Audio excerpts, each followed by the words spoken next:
All right, moving on to rule number 2 of tantrum hacking, the essentials of tantrum hacking. Rule number 2 is listen and observe. Listen and observe. And this is really, really important. Just like rule number 1, you gotta start here. So, first do no harm. First don't, create a situation with your kid where you're just fueling their tantrum.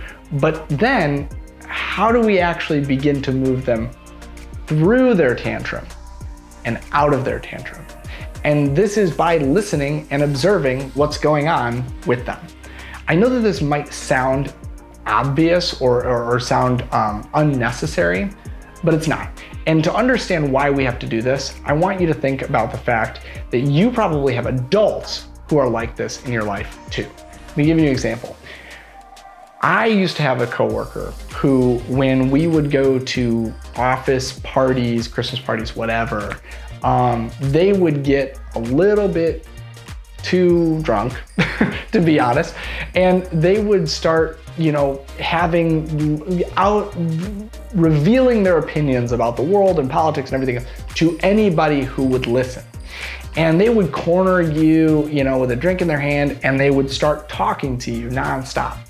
And one of the things that I quickly realized about this coworker was that if they did not say their piece, they were not going to shut up. They were not going to stop talking.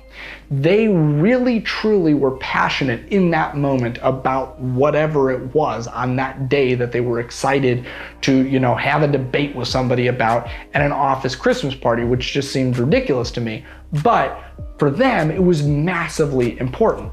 And so if I treated the situation as important and I validated for them their feelings about whatever the given issue was, I could get out of that much, much faster than if I, took an adversarial stance. And I happen to be a person who tends to take adversarial stances with people, and I tend to, kind of stick to my guns, and sometimes that gets me into a lot of trouble, and sometimes it would get me into trouble with this coworker. I'd wind up spending the whole party, debating something with him when I could have just, let it go. But that's the thing. That's kind of how your kid is in this moment. Your kid, remember, is in their lizard brain, and they are fearing for their safety in those 90 seconds before their amygdala starts to calm down. They're fearing for their safety. And so this is what you got to do. So like we said, number 1, don't fuel it, right? Don't give their amygdala more things to fear. Instead, get down on their level. So I like to say, just get below their eye level, right? So like wherever their eyes are, you get just a little bit lower than that. And then, begin to talk to them, not from your brain of why the thing that they're worried about is not really a problem. We'll get you more ice cream, we'll do this, we'll do that. Those are all rational things. Remember, they're not in their rational brain yet. You can't tell them anything, they won't hear it. I mean, literally, their language centers are kind of offline. They're listening language centers. They can still talk, but they can't even hear and internalize and kind of comprehend the words that you're using. So instead, you get a little bit lower than their eye level, and you just start actively listening. I hear that you're really upset that your ice cream fell on the ground. I hear that this is making you really, really mad. Did you really want that ice cream? And just observe. I can see that your whole face is scrunched up, and you're really sad and mad.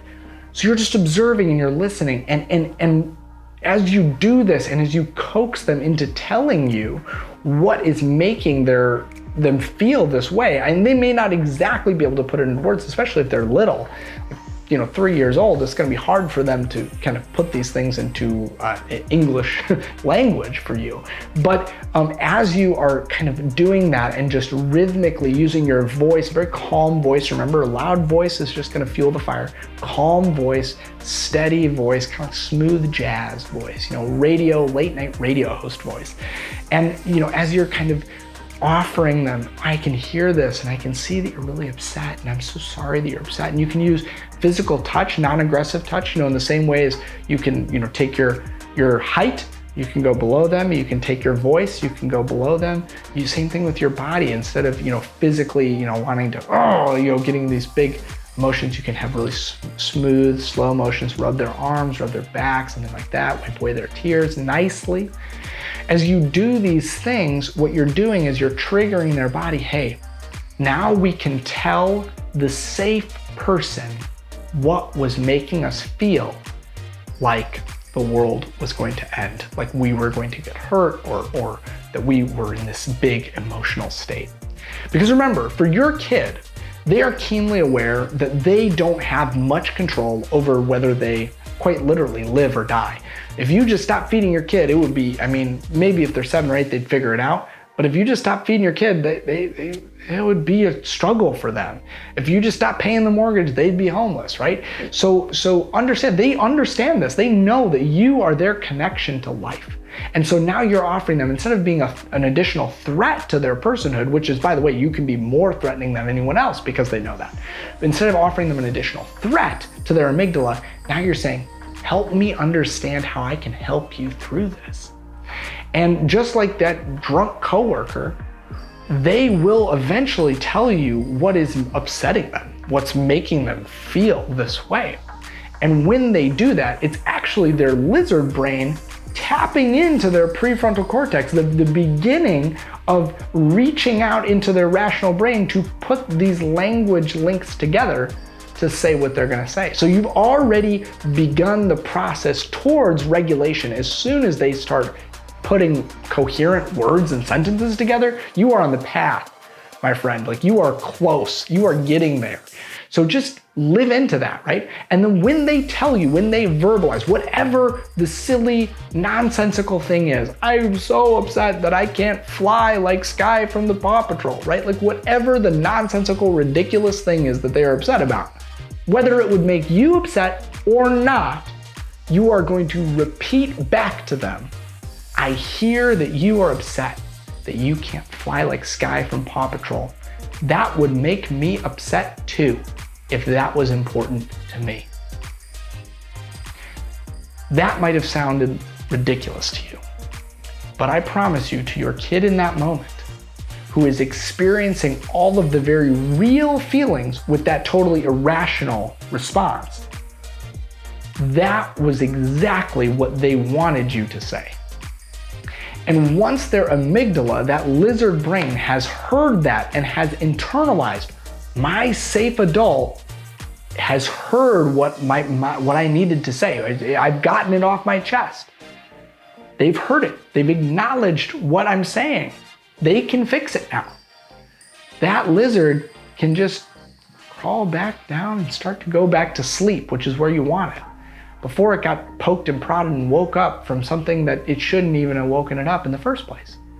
So rule number 2, and this is obviously a lot shorter than rule number 1, but now that you understand their brain, you can understand, hey, look, their lizard brain, it had to get that off its chest. It thought that this was life or death.